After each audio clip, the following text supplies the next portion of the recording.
the new queen of Sweden. 8 years old Saga was playing here in her holiday home in Tano, Sweden. She was throwing stones across a lake. She ran into the water to get a stone and left something strange.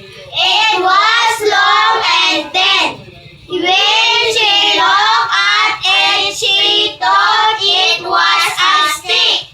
But then she saw it had handle. Daddy, she said, I found a sword. Here Dad ran to look at it. He knew it was very old and they decided to give it to an archaeologist at a museum. The archaeologist looked at the sword and knew it was very special.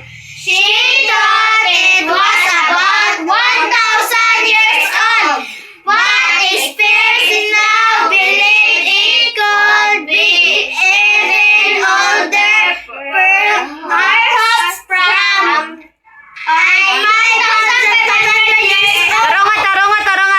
Dungan. 1,500 years ago. The sword is 85 centimeters long. It is made of metal. Balik. Taro nga. Pagdungan lagi mo. Saan tinay lubot? It mana. Game. Dungan. 1, 2, 3, go. The sword is 85 centimeters long. It is made of metal, but